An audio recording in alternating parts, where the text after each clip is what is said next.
Close your eyes and imagine. What if the things in life that cause us the greatest pain, the things that bring us grief, are challenges? Challenges designed to help us grow, to ultimately become what we were always meant to be. We feel like we've been buried, but what if, like a seed, we've been planted? And having been planted, we grow to become a mighty tree. Now, open your eyes. Open your eyes to this way of viewing life. Come with me as we explore your true, infinite, eternal nature. This is Grief to Growth, and I am your host, Brian Smith. Welcome to Grief to Growth. I'm your host, Brian Smith, and whether this is your first time joining us or you've been a part of this community for a while, I'm glad you're here. This show is all about helping you navigate life's most challenging moments and understand the deeper questions, things like who we are, where we came from, why we're here, and where we're going. Today, I'm joined by Kayse Gehret. Kayse is a pioneer in the healing arts and the founder of Microdosing for Healing, a global community spanning more than 30 countries. With nearly 3 decades of experience in holistic wellness, Kayse created the professional microdosing facilitator program, the first of its kind, to train practitioners in safe and supportive microdosing practices. In this conversation, we'll explore how microdosing can support people navigating grief, loss, and difficult life transitions. Kayse will share her own healing journey, including how she overcame a grand mal seizure through microdosing. We'll talk about building emotional resilience, addressing trauma, and finding spiritual connection during the times when we need it most. And we'll tackle some of the myths and misconceptions that surround this emerging practice, including the fears that keep many of us on the sidelines.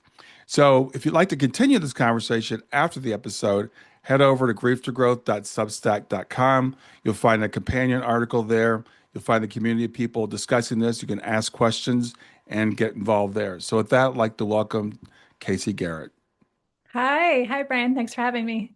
It's great to have you here, Kayse. This is a subject I've been interested in for a while, so I'm really looking forward to having this conversation with you today. But tell me, how did you get started in microdosing? Yeah, happy to. Unexpectedly, definitely. So I wanted to be a doctor growing up. My whole childhood, I've always been drawn to the health and wellness and healing of others, but I was on a very traditional path for many, many years. And then when I was 19 in college, I was called to move to California. I heard a very strong internal voice and Hmm. followed that call.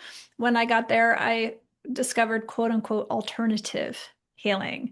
I studied Reiki, I studied body work, I went into hypnotherapy and did a lot of things unconventional, particularly at that time. And I'm so grateful then because it was exactly the preparation for the work I do today. I Hmm. just didn't know it. Simultaneous to this, I developed a grand mal seizure disorder in my teens. It was really intense in my early 20s, and I was largely medicated for it, even though doctors couldn't find any biological cause for Hmm. it. So I was always very reticent to do any drug, let alone a psychedelic drug of any kind. Right. However, fast forward years, I was on a yoga retreat and I met someone who introduced me to the concept of microdosing, which was taking a small sub-threshold dose of psilocybin mushrooms. I wouldn't go anywhere. Nothing would happen. It was very gentle. Hmm. And I didn't really know what to expect other than I thought it might be, clarifying. I might have a deeper spiritual connection um, on the heels of many, many years of healing modalities and practice. Hmm. And my seizure stopped. So I have not had a seizure since, and I immediately developed a lot of other gifts, heightened connection with nature, deepening spiritual development, metabolized a lot of latent grief, which I hear from a lot of people who work with psilocybin. I've done Hmm. all the therapy. I didn't know there was more to do, and turns out there was much more to do Hmm. than I expected. So at the time, I had healing art studios in Northern California, and then the pandemic happened. And so during the pandemic, we were in California, we were shut down for a very, very long time. We specialized in touch therapy and group classes. So we were kind of the first to close, Wow. last to open. And so originally back in 2020, I put together some microdosing programs online to help our community stay together, connected, and bring something healing and community-based to really tide us over until we could be together again, not knowing that we were not going to reopen. Mm. I eventually ended up losing the studios. But this work carried on, and over the last 5 years, oh, now six, going into our 6th year now, Yeah. we've developed into global programs, a community, a podcast, and different educational and training programs today. Oh wow, that's quite a journey. Thanks for sharing that. Now, when it comes to microdosing, you kind of touched on it, but for people that don't know and not familiar with that term, what is microdosing? Yes, if you're brand new to it, in my sphere, microdosing is taking a small subperceptual dose of usually a psychedelic medicine. Hmm. Usually we're talking about psilocybin mushrooms, but we can also be talking about LSD, San Pedro cactus, traditionally known as wachuma. And we also work with Amanita muscaria, which is the red mushroom with the little white dots, the kind of Christmas mushroom people know it Hmm. as. We work with all of those medicines, but typically, in my framing, I'm talking about psilocybin, also known as magic mushrooms. Okay, thank you for that. So for me, just a little personal story. I mean, many years ago, a guy sent me a book. I was doing a lot of reviews on Amazon. He sent me this book out of the blue, wanted me to review. And he had gone to South America and done something called ayahuasca, which at that time I had never heard of. I don't know how many people had. Sounded really fantastic in terms of having spiritual experience and stuff. But first of all, it sounded really scary to me. And the other thing is I had to travel to South America to do it. So, how is this similar or different from something like that? It is, I always describe the difference between microdosing, psilocybin, and ayahuasca is kind of like psilocybin mushrooms would be like learning your ABCs versus ayahuasca's like reading Ulysses. Yeah. Okay. Yeah. It's like that's the mountaintop, versus microdosing is kind of starting at the basics. So with microdosing, you're taking small sub-threshold. It's really gentle. It's not destabilizing. You live your day-to-day life, so it's easier to kind of take it in bite-sized pieces.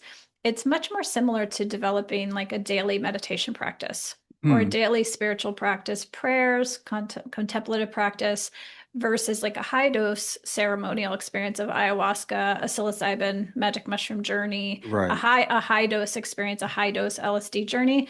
That's something that is absolutely not going to be subthreshold. That's going to take you out of your day-to-day reality, Hmm. probably loosen your ego's grip on your identity altogether. You go into mystical realms and other liminal states. So it can be profoundly healing, but it's something that you definitely want to take your time and prepare for before doing it. Yeah. Well, it's one of those things that, like, I have a very kind of, I'm prone to panic attacks and stuff like that. So when people were talking about this, I'm like, I could just see getting on this thing and I would just freak out. And I had a friend that actually did a ayahuasca ceremony. She's similar personality. She goes, "Oh, yeah, I did have a panic attack when I was doing it." I'm like, "Yeah, I don't want that." So that's something that's very scary to me. Yes, and I am wired that way too. So microdosing really suited me. I see now it's perfect for me, and it's perfect for me to be sharing the practice because a lot of people Hmm. who come to me do have a lot of fear. A lot of them are Gen X kids, baby boomer kids who kind of grew up with the stigma Yeah. of I'll go crazy, I'll lose control, I'll lose my mind. I have a lot of stigma, I have a lot of fear, and so microdosing I could really get behind because you're not losing control at Okay. all. It's a Yeah. perceptual. And so a lot of the people I work with are beginners who they almost can't believe they're like, I'm so not the person to be doing this. Mm, yeah. But it is actually beneficial for such a wide variety of things, physical, emotional, mental, spiritual, that most people will benefit from this. And you don't have to deal with the fear factor that you Yeah. do with the high dose experience. So, what types of things is it beneficial for? Because I've heard of psilocybin and similar drugs being used for, like, for drug addiction and for PTSD and things like that. So, what other things are those, and what other things is it good for? Yeah, thank you for asking. It's so incredible. We focus primarily, just because we live in a time where, we're in a very pharmaceutical oriented culture. Hmm. And so we focus on the mental health aspects and physical condition aspects of mushroom practice, Hmm. which are profound and wide. So the top ones I've seen are definitely nervous system related. Anything due to nervous system dysregulation, we see a strong cessation of whether it's headaches, migraines, TBI, concussions, stroke recovery, Parkinson's, Alzheimer's, dementia, anything that is rooted in dysregulated brain function as well as underlying nervous system dysregulation. But other things too that we don't automatically, I think, are linked to our nervous system, but actually are. So addictions, eating disorders, anything that is tied to a ruminative looping mind, a Hmm. very rigid mental pattern, which is what leads us to anxiety and depression. Yeah. So the way we frame it is psilocybin's curative for anxiety and depression, when really it's actually healing those things because it's bringing us into greater nervous system resilience and presence. Yeah. And again, when it comes to like ayahuasca and also psilocybin, it's also been used for spiritual type of exploration. Does the microdosing help with that as well? Yes, absolutely. Absolutely. I, my entire life, I have been very drawn to, I lost my father when I was 7. And so at a very young age, I was very drawn to explore death and the afterlife and what Hmm. happens and make sense. And it wasn't until I started working with mushrooms and intuition and energetic medicine that I was really able to sink down into a felt understanding of these subjects. Hmm. And so I have such a profound spiritual connection today that I don't think there was any other way possible of all the modalities I have worked with that would have led Really? to where we are now without the assistance of psilocybin. Yeah. Absolutely not. Now, did you start with a macro dose, I guess I would call it, or did you start with microdosing? I started with microdosing. Okay. Yeah, I was very nervous and fearful about destabilizing my mind too much with a high Right. dose experience, but this is true for a lot of people I work with. I came to microdosing because I had that fear and I received such gifts and benefits just from microdosing, and I had established a really strong trust in the medicine that I was led to journey more deeply. So I microdosed for quite a long time, longer than most, Uh-huh. um, before journeying. But it was really when I did journey with the medicine that my spiritual connection really, really blew open completely. Okay. That's interesting. So, yeah, like I said, I've heard about this for various things, or actually the journeying aspect of it. But I've also heard some precautions about that. Some people that are it's not really good for, and I forgot who I was listening to that said for the people that it works for, it's good, but for other people, it could like blow you open. So it's not for everybody to do the macro dosing, I guess. Yes, that's a really important point. I think two things to keep in mind that aren't really referenced too much with this work is one is psychedelics are non-specific amplifiers. So they make you more of what you already are. Hmm. And so that's why set and setting and having support and resourcing is really important because if you're working from a place where you have a strong foundation, you're resourced, you have all the other lifestyle pieces in play, like you're going to have a much more supported experience than if you just kind of amplify what's currently going on in your life. So rather than thinking this is going to be a fix it, like a pharmaceutical type fix it, it's Hmm. actually going to make things more apparent first as you're healing. And to your point, you just reflected on medicine, especially psilocybin and ayahuasca, they're going to show you the truth. Yeah. My clients have said in so many ways, it's big honesty, it's big truth. And so if you're someone who's been really working with yourself and understanding yourself, knows yourself, you are ready for that and you're welcoming of that. But if say you haven't done any preparation, you haven't done that, you're not expecting that, and you step into a high dose journey, it can be very, very destabilizing. Yeah, I've heard that these plant medicines can be brutally honest, and sometimes people have what they call a good trip, which is pleasant, and sometimes it's less than pleasant. Yes, yes. But it's usually truthful. Yeah, yeah. So in terms of when people are considering doing this, do you do therapy along with it, or is there a preparation? How does it work in terms of the protocol? So, what I do and kind of my framing of it is we use the term guides. And I Okay. love the word guides because it's kind of ancient. It's something I think that how we used to hold healing a little bit differently Hmm. in the past in different epochs. And it's also novel in this time. So it kind of goes with the novelty of this work of holding it a little bit differently Hmm. than we have and helping people orient that this is not going to be like a pharmaceutical experience. This is probably going to be like something you've never experienced before. So it's Yeah. kind of a new term for a new time. Also, coaching, therapy, it's really, I've worked with so many thousands of people now, and yes, you can microdose on your own and you'll probably get great benefits. I Hmm. did when I was starting out, but it's so supportive and it amplifies your practice if you have support in some capacity. And for some people, it might be doing it with yoga. So some people, it might be breath work. Some people, it might be prayer. Some people, it might be helpful to have a community and a guide. Some people thrive with one-on-one support, and other people love being in a small, intimate group or a Hmm. large community. And so Hmm. I think having some kind of support, depending on what you're working on and what your intention is, like for example, somebody who's working on PTSD or childhood trauma and wants to work with psilocybin, they might be best served working with a therapist Hmm. with that training. Somebody else who's looking more for athletic performance or work enhancement and career enhancements might be working with a coach in Hmm. that context. So Interesting. yeah, it's really diverse, and we've now trained 48 people through our microdosing guideship program, and I've been stunned by how diverse it is.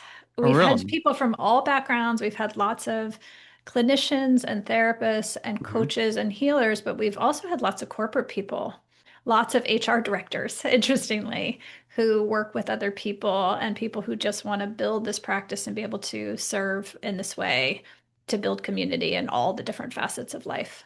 Wow. HR directors, that one really surprises me. Yeah, we've had four now, four Okay. HR directors of sizable companies. Yeah, it's And pretty fun. they're doing microdosing with their employees? They're not doing microdosing with their employees, but that's it. As a guide, you're kind of guiding in all you do. So it's very, very different. It's lots Hmm. of the therapists I've worked with. It's interesting after they begin their own microdosing practice, they're like, I am such a much better therapist than I was before because I am so much more dialed into my client.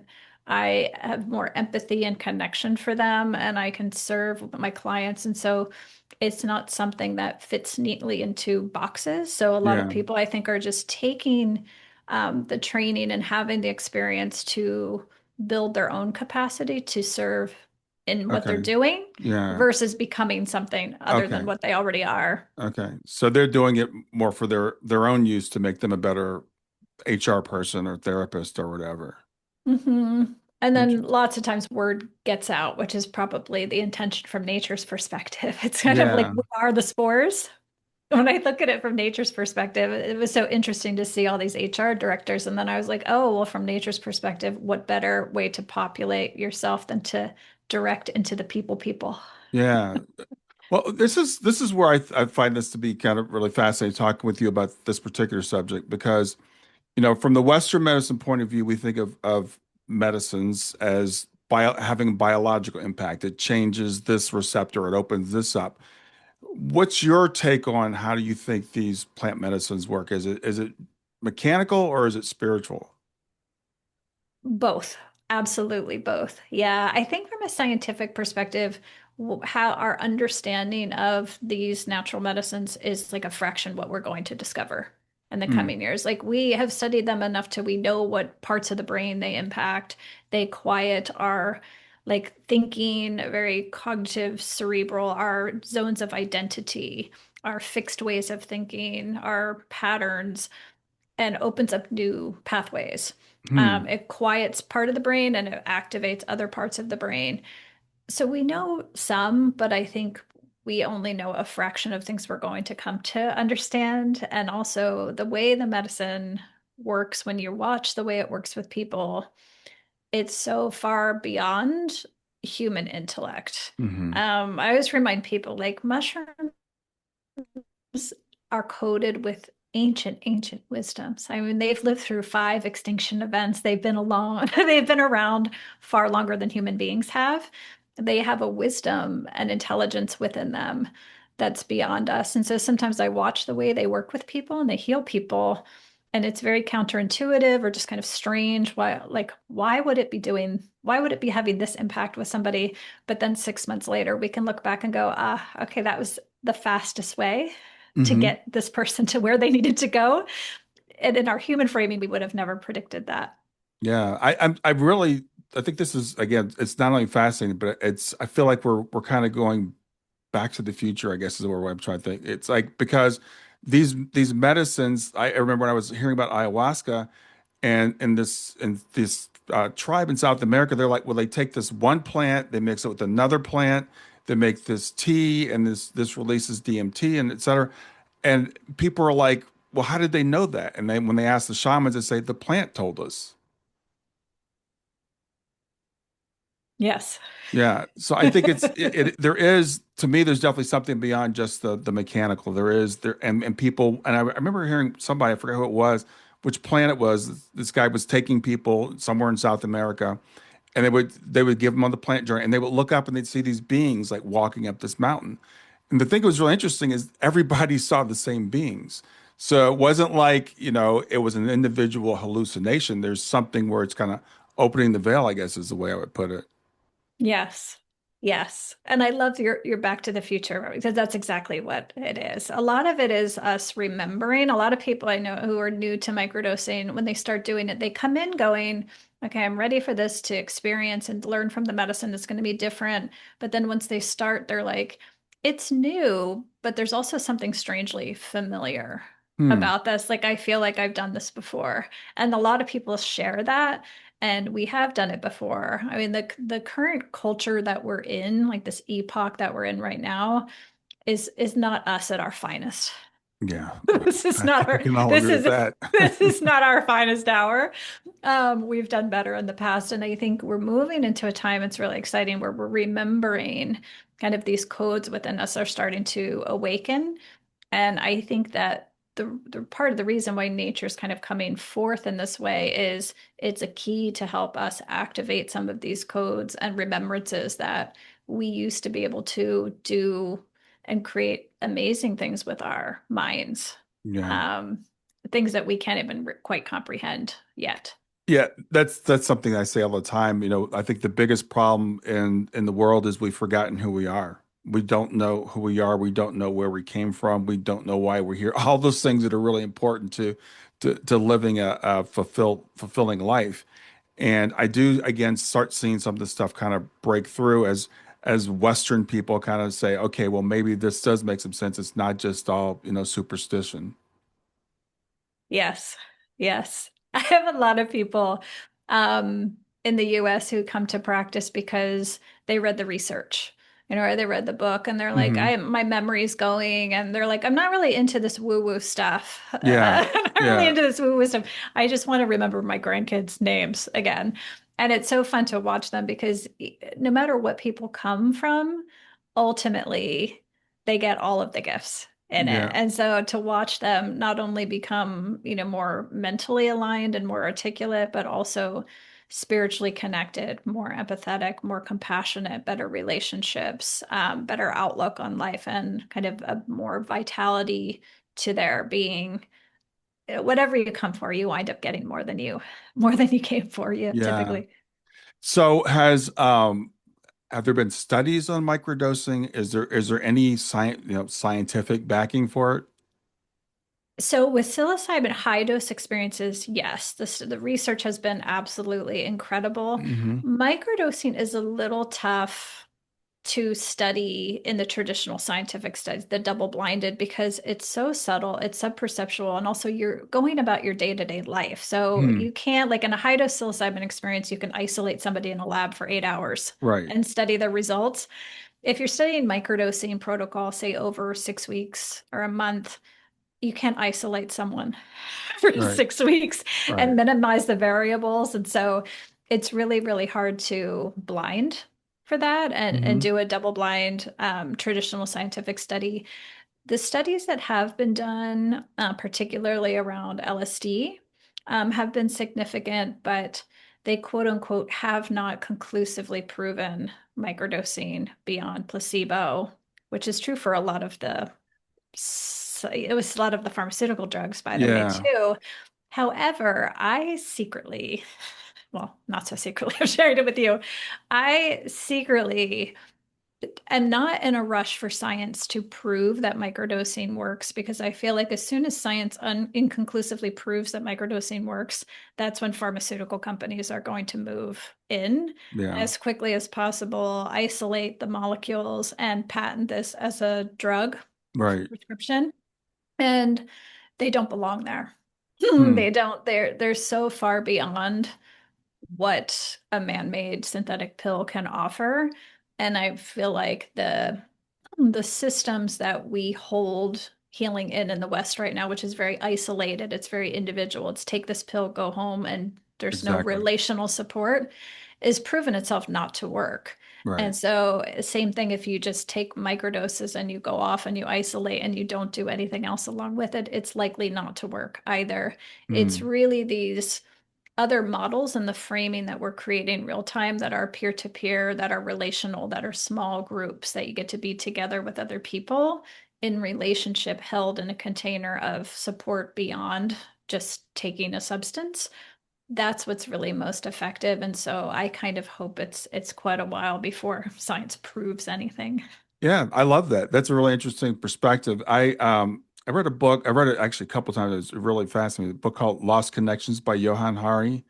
I don't know if you're familiar with it, but he wrote this book about antidepressants, SSRIs specifically, and not to trash them all because he's like they're effective for some people for some amount of time, but they're not effective for everybody, and over time they don't typically stay effective.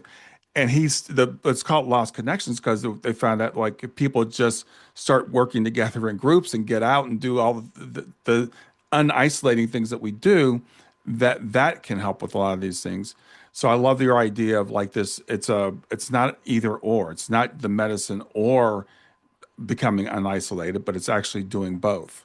You're absolutely right. Yeah, they did a study a while back of what actually is the most effective thing for depression of Hmm. all the things one can do, pharmaceutical interventions and lifestyle interventions. And you know what the number one thing was? Number one effective thing was dancing. Dancing. Wow. Okay. Yeah. Yeah. I wouldn't have guessed dancing, but I can't say that it really surprises me. It was funny because in this book he tells a story about there these Western doctors go to somewhere in the East and they're like, we've got this thing called antidepressants, and they explain to the people what they are, and they go, well, we have that too. And they said, what do you mean? And they tell a story about a guy who had lost his foot and he was depressed, and he was working a job where he couldn't really function that well, so they bought him a dairy cow and he became a dairy farmer. And then the guy was like, he was happy. And they said, that's antidepressants. And we look so much sometimes for like a mechanical or chemical aspect to why we feel so anxious and depressed, where a lot of times it is a lifestyle thing. Yeah, especially now, especially right now in our kind of overculture and society. It's like there's no pill in the world that can solve for our environment, Yeah. and our overculture. And so I think that's what one of the things it's when I'm training new guides, it's harnessing the novelty of these medicines to open our minds and to take into account what are all of these ecological factors going on, environmental factors going on Hmm. in a person's life, because until we start to take that into account, we have been just treating people kind of like a brain and putting all of the responsibility for someone's inability to cope with life on the individual Right. when there's so many other systemic things that are not taken into account that I believe we are going to be taking into account here Yeah. forward. So we've been talking about a lot of different things that this could help with, and most of the people listening to my program are either in grief or have been in grief, and we talk about grief. And you mentioned the grief of your passing of your father. So first of all, I say I'm sorry that that was your experience. So how would this help with someone in grief? Thank you. Um, I this particular topic is very, very close to my heart. Of all, I work with lots of people for lots of diverse reasons, but this is among my favorite people to work with and support and serve. Because grief, especially, I've worked with a lot of people who've lost a loved one. I've worked with a lot of people who've lost children, Mm, which is one of the most challenging experiences, I think, for any human being to go through is the loss of a child. And so many people do all the things. They do all the programs, they do Yeah. all the modalities, and they do lots of talk therapy, but they're like, I can only get to a certain point. And that was my experience too, is like I intellectually understood the loss of my father and the impact it held, but I felt like I got to a certain point that I could get beyond. When you work with psilocybin, what psilocybin of all the medicines is really incredibly masterful at is metabolizing grief in the Hmm. body. Hmm. And so a lot of people weep and cry, and the function of tears and crying and its role in shedding grief is tremendously important to our Hmm. metabolizing of grief. And also lots of people who work with psilocybin have had a lot of talk therapy and shed a lot of tears already. And they're like, I had no idea I had so much more. I had Yeah. so much more. And so people will do a journey sometimes and just weep for hours and upon hours. And while it's not the most comfortable sensation when you come through it on the other side, it's almost like you feel like that catharsis where you're like wrung out of so much heaviness and you Yeah. just feel lighter. And with that lightness, I have come to understand like our spiritual connection is always there for us. Our lost loved ones, our angels, our guides, our connection to the divine are always there. But oftentimes it's our grief and our pain body, our density in our human form that prevents us from really having and experiencing that connection to the full capacity that we can. So, as people, I witness people move through grief and shed layers of density, have these cathartic releases, energetic releases, they develop a heightened spiritual connection to source. And that's what shifts everything. It's like having that embodied felt sense that goes beyond the intellectual mind. So you're not, instead of like thinking our way to healing, we're actually experiencing a felt sense of healing and connection that's so peaceful. A lot of people come to a place of peace with their loss and their grief that they didn't have and probably could not have access through any other way. Wow. I what you just said just really blew me away. I love that. I love what like the phrase you use, metabolizing grief, because that is something a lot of us, we fight the grief. We want to get rid of the grief. We want to stuff the grief. And I would say to people, we have to let this move through us, and that tears are cathartic. Crying is not a bad thing. You want to let that move through you. So I love the way that you put that. And the other thing I think is really important is for us to really work with our grief, we have to have that spiritual connection to our higher self, to our source, to our loved one who's still with us. And when you said that heaviness, that denseness, because people will say, well, why can't I get that connection? Why can't I make that connection? And a lot of times it's because there's so much density and so much pain that we're holding on to that it's there, it's always there, but you just can't feel it. Yes. Yeah. I think that the two things that block people the most are grief and fear Yeah. is the other one. The more fear we hold in our bodies, the more we block the natural connection to source that we have. Yeah. So this is a way I guess we could think of it for us woo-woo people, which I don't mind being. I am a chemical engineer. I'm a scientific person. The word woo-woo, it only bothers me a little bit because I think of what we call supernatural is just what we can't explain yet. And so this stuff isn't woo-woo. It's not magic. It's real, but it's just beyond what we've accepted at this point. But from one woo-woo person to another, I think this allows people to make that connection, which is that's the key to everything, is remembering who we are and making our connection back and understanding the bigger picture, which we're really blocked by with this little brain that filters everything out. Absolutely true. And once you, whether it's in a psychedelic journey or it's in a dream sometimes for people, or people have a near-death experience too, Mhm. once you tap into a felt sense that there's something else, you can't unsee that Yeah. after that. And so once you really know in your bones that our soul is everlasting and we go on, And you really can see in these experiences that this is just my soul having this experience in this lifetime for these lessons that I came here, this path that I am here to do. Hmm. And you forever shift your sense of time and realize, I think not that I would love to have my father here with me in this lifetime. I would absolutely love that and still miss him, but I feel just as close to him now as the spirit than I Hmm. than I do if he was here in Yeah. human form, because I've developed that capacity and released a lot to enable that connection to be there. And so I think it changes your perspective fundamentally on loss and grief, because you realize nothing ever really ends. It just changes.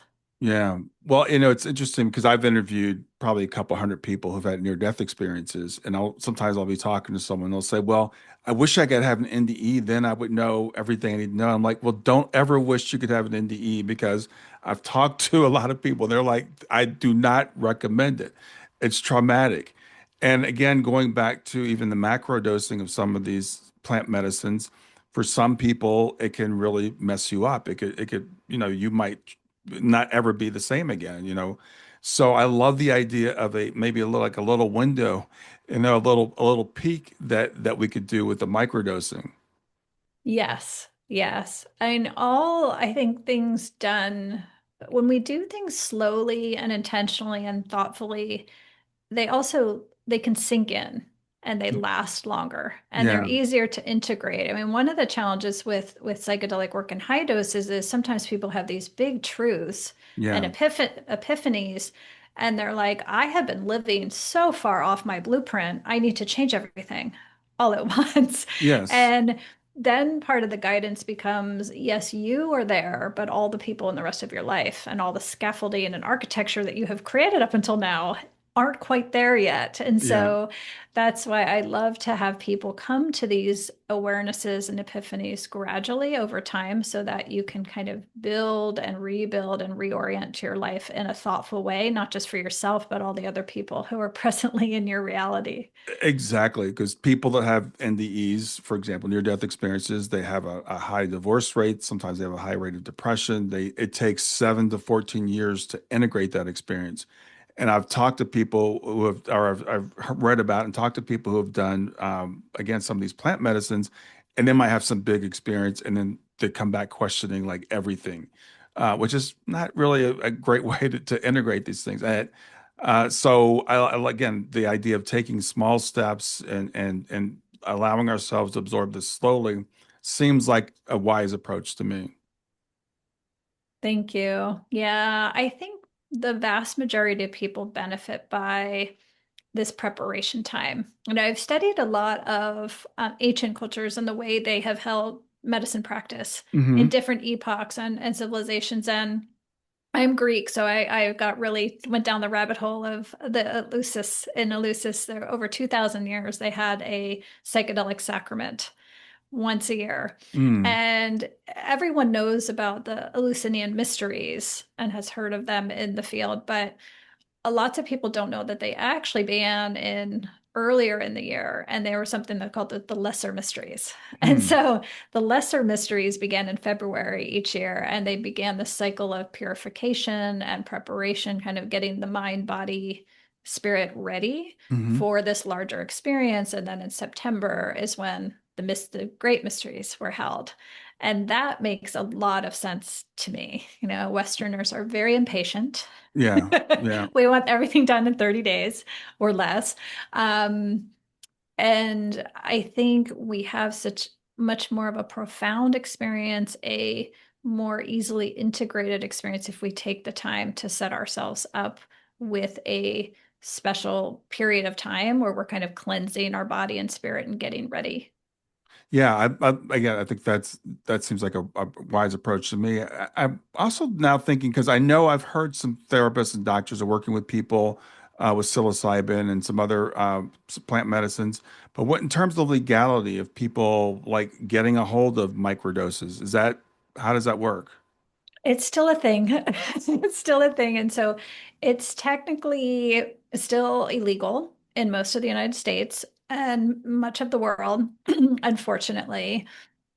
And it's deeply unfortunate because the healing potential is unbelievable. Hmm. When people step into the work, it becomes so absurd. Like, how in the world did this ever become illegal? Because it's not only so healing, it's so safe, you Hmm. know? Hmm. And it tends to make people more compassionate, more peaceful, more other oriented, like all the things that we need in our society the most right now. Right. It blesses us with. So it's really unfortunate and hopefully very people powered and changing. And so going back in the 50s and 60s, there was a lot of psychedelic research being done in Hmm. academia. But unfortunately, simultaneous to that, there was a lot of political upheaval. It was very similar to what we are going through right now. Right. And the Nixon administration strategized that by making these substances illegal and criminalizing them, they could drive a wedge into the population. And so it was Mhm. all political machinations, is why these substances were made illegal in the first place, even though they do not qualify for any of the regulations that a Schedule One substance would qualify for. And unfortunately, our laws take longer to undo than they Yes. do to do. And so True. this movement has been so people powered and people led. And it's just enough collective people going, I'm not waiting for the government to give me permission to heal. Hmm. I can't imagine my life today and my physical on every level of my health if I was told I couldn't do this practice. And so to some extent, people have to be willing to have the courage to go, I'm going to do this regardless of Yeah. what my local law says. That said, it's wise to be careful Hmm. and responsible and safe. Um, Microdosing for personal use is a lot different than kind of distributing, having Yeah. distribution and things going. Thankfully, there's more and more organizations have religious protections and sacramental use protections. And so when we first started back in 2020, I had a partner who made cultivation kits that made kits for everybody so you could learn how to grow your own medicine at home. Okay. It's actually really easy and cost effective to grow your own medicines, kind of like growing your own herb garden Hmm. in your own home. And so you can grow your own medicines is one way to do it and stay relatively private. Today, though, there are thankfully enough of organizations who are making high quality, high integrity medicines and able to distribute nationwide through religious protections. Okay. So thankfully, people, I mean, you still are taking on some degree of risk depending on where you live. But thankfully, finding sources is much easier today than it was even 5 years ago. Okay, that's interesting. Because I mentioned mushrooms one time on Facebook a couple of years ago. A couple of my friends like, oh yeah, you should do it. And there's places you can go. I guess you can. The spores are not illegal. I guess so. You could get the spores and grow your own. Is that correct? Strangely enough, yes. And now I think all but 3 states you can legally purchase spores. Yes. So the mushrooms are legal, but the spores are legal. Yeah, the whole drug thing is really interesting to me. For alcohol's legal, marijuana for so many years was not legal. And then marijuana now that the government feels like they make money off of it is illegal in a lot of places. And in terms of, I heard of LSD, the army or the military looked at it a lot, and they don't like the fact that it made everybody connect. It's like it's kind of hard to get people to go out and shoot each other when they realize we're all one. You nailed it. Yeah. Exactly. Yeah. So It we got, makes you question the status quo. You're more likely to think for yourself. You're more likely to trust yourself and come to your own inner knowing, versus the top-down fear-based narrative that yeah. the current structure is reliant upon keeping for us to stay in line. So it kind of turns everything on its head. Yeah, so we have to ask ourselves when something is legal or illegal, what are the reasons behind that, and does this make sense? Again, I think there's been a very materialistic, not I think there's been a very materialistic drive in our society and everything. And this is kind of like, again, like you just said, uh, allowing people to think for themselves and think outside the box and not maybe stay on the hamster wheel and all the things that the forces in power want to keep us doing. It's very disruptive in the most beautiful way. Yeah. And that's why I believe that's why it's still illegal in most of the world. Yeah. So Casey, what is your organization? I know you trained people to practice, I guess, plant medicine. So tell me exactly kind of what you guys do. Yeah, so we kind of evolved based on what people needed and were Hmm. asking for. So when we first started, we did group programs, which are still, I've tested lots of different ways to experience microdosing. And my favorite by far is small, intimate group work. So we Hmm. would have 8 to 12 people in a group. Our process was 6 weeks long. Some people choose to do 8 weeks or 3 months, but it's powerful. Small group work is so powerful. And I witnessed what would take somebody 1-to-1 6 months to experience, people were moving through their process in 6 weeks. When you Wow. have an intentional group focus and you have each other to reflect and share together, lots of them wanted to stick together after the 6 weeks. So we created a community, which is now a global community as sourcing expanded. So could we expand? And so we Hmm. welcome people from all over the world into kind of a lighter touch community so that people always have a touch point. We gather 2 to 3 times every month where people can come and meet the guides and ask real world questions from Hmm. experienced people. Then we created a podcast in 2023 so that was when the field really opened up and psychedelic science got very popular. There were more research and academic studies, but the narrative got very focused on the clinical side of things Right. and the very pharmaceutical mental health side of things. And so I started the podcast to feature lots and lots of guides that have been doing this work underground for many, many years for Hmm. a wide variety of things. So I just gave people a voice to speak to the different areas of practice than the mainstream narrative Yeah. might be sharing. And then we're going into our third cohort now of our training program, which is to teach people who've had a really personally powerful experience with medicine who want to serve other people Hmm. and become a guide, a coach, a therapist who has this modality as a skill. Okay. Yeah, that's great. So when you say groups, are these virtual groups or are these in-person groups? Our groups are all virtual, but a lot of the guides I have worked with in my training program are creating lots of different frameworks. Some of them are creating hiking groups that go hiking together Okay. and have their integration calls on the hiking trail. Other people are doing it more of a retreat format in person, doing men's circles, women's circles, veterans group circles. So it's really beautiful to watch all the innovation of the way that the groups can come together and form. Um, but really, the relational aspect of healing is one of the most powerful things that I think the medicine is just facilitating. It's kind of what brings people together, but it's the togetherness is actually the stronger of the healing component sometimes. Wow. So you mentioned earlier that some of the benefits that you've seen from the plant medicine. What would you, if someone said, because you said it sounds like it's kind of all encompassing, but how would you describe the benefits you've gotten? Mm, I shared some of the physical condition Yeah. things. I also think people would.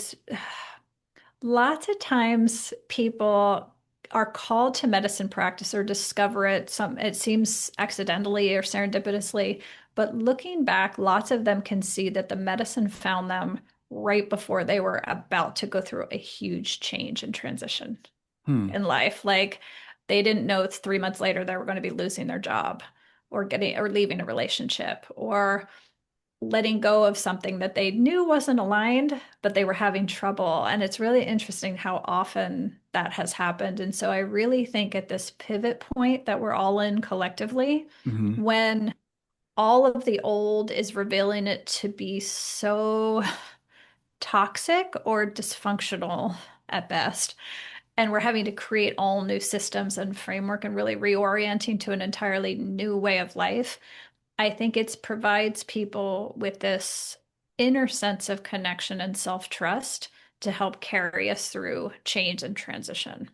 The next few years are going to be so volatile and it requires so much of letting go of everything we have known so that we may bring our creativity to the future and start to build new systems and frameworks. And so I think in people's individual lives too, that's another thing medicine is profoundly good for, is like helping us build and develop the resiliency and the emotional capacity to create change in our lives. Yeah. And as you said, that's going to be, or that is so needed right now. So for someone listening and thinking this might be something that I would think about or might be good for me, what types of questions should they ask themselves, or what types of questions would you ask someone if they said, I'm interested in this? Great question. So, lots of our offerings were created to speak to this person. So, I think educating yourself and empowering yourself with education and confidence building is a number one thing you can do at Hmm. the outset. Is sometimes people go down the rabbit holes on the internet and get really overwhelmed because there's so much information and misinformation out there. So, we put together just you can go binge watch the podcast and learn a lot from that. People have Okay. been doing this work for a while. You can step into our community and learn. But in terms of your readiness for practice, if you've already done a lot of other healing work, group work, therapy, contemplative practice, yoga, most people have laid a foundation to do this work. If you have not done any work, um, that's not to say you can't do it, but I encourage people to take the time to understand what the work is. It's not Hmm. like another pill. If you think it's going to be like Prozac or Lexapro, it's absolutely not going to be that way. Hmm. So to start to orient yourself around what healing actually looks like versus what we've been conditioned to believe. Yeah. And I also invite people, lastly, to check in with like your level of capacity in your life. Um, are you wanting to escape your life, right? Is life so uncomfortable right now that you're looking for something to save you or to take you away from your life? Hmm. That's not a good reason to practice with earth medicines because even though we've been trained to think that's what a drug experience is, that's where psilocybin is so different. Like psilocybin, more than anything, brings you home to yourself. Yeah. And so if your circumstances are really, really, really tough. So, for example, one that I see sometimes is people will come to me and they've just lost their cherished, beloved pet, or they've just lost a spouse, and Hmm. they're kind of really raw with grief in this moment. Hmm. And sometimes they're like, will mushrooms help me move through this? And for some people are able to hold the capacity and resourcing to move through that, but some are so raw emotionally that you need to get to a different set point Right. before you can work with your grief. Right. I mean, many of your listeners who have moved through are it or moving through big portals of grief right now know exactly what I'm talking about. Yeah. Yeah. And so a Exactly. good question to ask yourself is like, in my current present day life, could I tolerate feeling more and more emotional than I already am? And if the answer is yes, that's great, then you're probably fine. But if you're like, no, not right now, not Yeah. quite yet, Yeah. it's probably better to start with some lifestyle modalities first and then layer in the medicine when you're at a different set point. Yeah. Thank you. That's a great answer. So, I was going to ask you the experience. I mean, I don't know, but I can imagine what the experience of like an ayahuasca trip is or an LSD trip or something like that. What's the experience like of microdosing? What am I going to notice? Is it something, what's it going to feel like? Yes, I love this question. So it's on one hand, it's hard to describe because it's so subtle and it's so gentle. And people are like, well, does that mean I'm not going to feel anything? Well, no, it Hmm. doesn't mean that. So Hmm. typically I've seen people in the first week, the most common experiences, people within the first day or two notice kind of an uplift and just life seems a little brighter. It's almost like if you turn the dial of your life up and your life vibrancy, just your senses come back online, like your sense of taste and your sense of touch and the way the light catches your eye, nature kind of pops. Hmm. I remember my experience my first day. I was inside because I had no idea what I was doing or what to expect and no one to talk to about it. And so I just was inside and I was like, oh, okay, I don't, I feel good. I feel a little uplifted, but I don't really notice it that much. And I was living in Sausalito, California at the time, and I remember opening my front door to go walk my dog, and whew, as soon as I opened my door, I could smell and taste the salt from the bay in Hmm. the air. Hmm. I could smell my neighbor's jasmine from like 4 blocks away. wafting through the air. It was real. I was like, oh, okay, something's happening. And so your senses come back online, you kind of your instincts, your intuition, your creativity. Hmm. Lots of people, this is an interesting one too in the first week. Lots and lots of people report they lose procrastination. Hmm. They just start doing the things. Like they'll come in and go, gosh, I've been meaning to like organize my desk forever. Hmm. And I just did it. I was just called to do it and I did it. And so life takes on a different flow and you move from a place where you're thinking your way through the day versus feeling and flowing your way through the day. Okay. So those are the things that I hear most commonly in the first week. Okay. And so with something like grief, and like assuming someone's done the work or they're the place. I mean, we talked about this is not an instant thing. You're going to take a hit and you're going to be fixed. But is it typically weeks, months where people start to notice that their grief's lifting, or how long does that? And I know there's no typical answer. I can't believe I'm asking you this question, but people are going to want to know, like, oh, do I take this for a week and I'm over it, or how does this work? Totally, totally. No, it's a great question. And I've witnessed enough people now working with grief is typically it comes with a lot of tears at the Mm, front end, yeah, which lots of your listeners, I'm sure, I'm like, of course it does. Of course it does. But lots of times I've worked with people and they're like, they've already done a lot of work and a lot of therapy and a lot of crying, but they're right. like, they get down to these deeper layers and dreams. And so we start to metabolize things in our sleep, in our dream life. And just tears, like shedding tears during the day where you're not upset about anything present day, but you can just feel these are old. These are Mm, old hmm. tears Yeah. falling. And then people notice the shift in new awarenesses. New, I would say that the most common things I've seen with people who've lost a loved one, particularly people who've lost children, is as you lose density, the density and heaviness of grief, their spiritual connection lights up, their connection to animals and the natural world. And oftentimes people notice like nature and spirit uses the natural world to bring messages of connection. So almost always the people I've worked with, they have in the first few weeks of microdosing, they're crying and they're releasing a lot, but they also have, it was so strange. I was outside having my breakfast tea and this hawk came and just sat on the chair like right next to me and it just didn't have any fear of me at all. So Yeah. lots of birds often because birds are the spirit messengers Hmm. between they go between the worlds. And so they start to have this and then a lot of them have more direct signs of their lost loved one Hmm. that they can finally hear. It's not that they haven't been around us, Yeah. but Yeah. they're like, gosh, I all of a sudden like I could smell my son's presence and his like the way his hoodie always smelled, and I could feel him in the car and just it was his message came through in a felt presence. Hmm.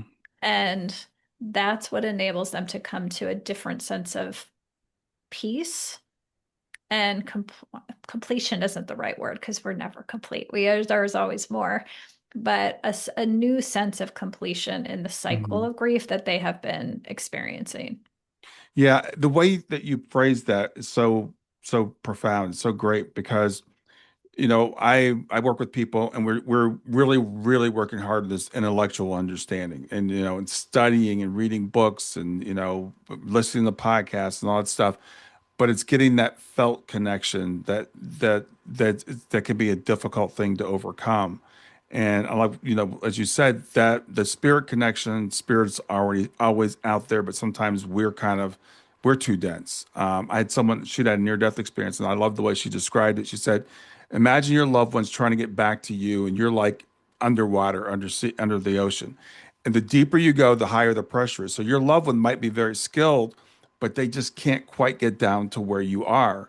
And that's what I hear when I hear you give. I feel like it's like lifting us up, so we're closer to being able to make that connection. Absolutely. Absolutely. And they'll continue to, they try in different ways. It's a, Yeah, absolutely. Yeah.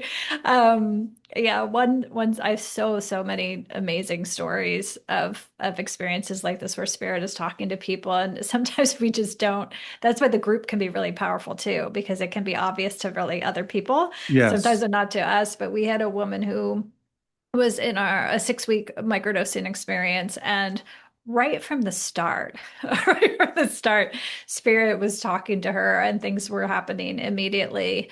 And a couple weeks into her microdosing experience, her community had this freak storm. It was like one of those tornadoes that doesn't touch all the way down to the Hmm. ground, but it just comes down. And she she came to the call one day and she was really upset and sad that week. And she said, I'm so bummed we had this freak weather event and the rest of the house and the neighborhood was untouched, but it came into my yard and it clipped one tree. It took the top half of one tree off. And I'm so sad because that was the tree my father had planted for me. Mm. When I bought this first home, it was my first home. And this many years ago, my father planted this tree with me. And she was really upset about this when what was happening was her father was trying to speak to Yeah, her and exactly. he was choosing the one thing in her life that she would absolutely without a doubt know it was him communicating with her. And after that she shifted things and he was much more able to communicate with her and show her things. And her intention for practice, her particular intention she had shared was she was really stepping into the second chapter of this Yeah. lifetime and was feeling fearful and was looking for spiritual support to get it. And it what she received was a whole lot more Yeah. from her ancestors as well. That is a great story because it illustrates not only the fact that her father was able to reach her in that sense, but the sometimes spiritual blindness that we have. I'll be working with clients and they'll say, I don't get any signs. I don't get any whatever. And then they'll immediately start telling me about a sign that they got. And I'm like, well, you just said, you don't get signs or other than this crazy dream where, and it's like, so this allows us to, and then the group thing actually helps to validate those things because people can say, oh yeah, I didn't see that. 100%. Yeah. 100%. Yeah. Almost every call, we always laugh in our group experiences because every single call we do, there's always one person in the group that starts off the call with like, nothing really happened this week. And then other people share and they're like, actually, can I go again? Yeah. Yeah. Yeah. That's one of the reasons why community is really important because I know for me, again, I'm an engineer and a skeptical kind of person and stuff, and I didn't believe in synchronicities or signs or any of that stuff. And I realized how many of them we discount, if we're not in a community that will validate those things for us.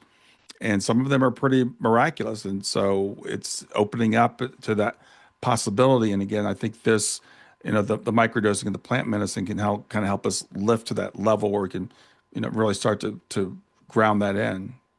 Hmm. Absolutely. Absolutely.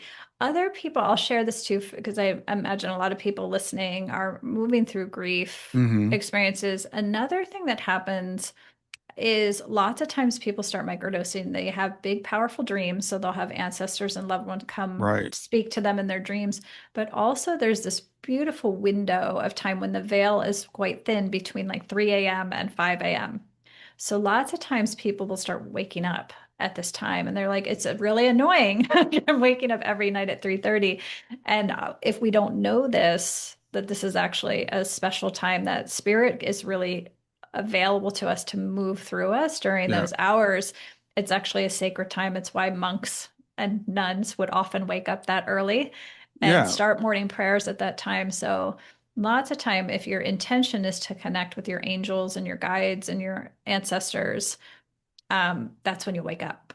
And that's a time to really be present and pray, and it'll come to you. I was going to ask you about dreams, and you answered that. And I also noticed that, yeah, waking up between 3 and 5 in the morning as you start to seek spiritual stuff, it'll happen more and more often. And that's when you get your best inspiration. That's when you get your ideas. That's it. I don't know why it is, but that's definitely been my experience too. Yes. Yes. Yeah. So, Casey, remind people of how they can reach out to you and we talked about what you provide, but how can people reach you? Yes, easy. It's all at microdosingforhealing.com. We have everything in one place so you can kind of cruise around and find your point of access that suits you. Lots and lots of podcasts to listen to if you're a podcast person. Lots there for you. And then our community too is a great place to pop in if you want real connection with real humans to learn about the experience. There's a lot of people who've been in there for 5 years now, and there's always new people that are just starting in practice. So it's very warm and embracing. So everyone is welcome. Yeah, I actually I love the work that you're doing. So thanks for doing that. Thanks for sharing it with me today.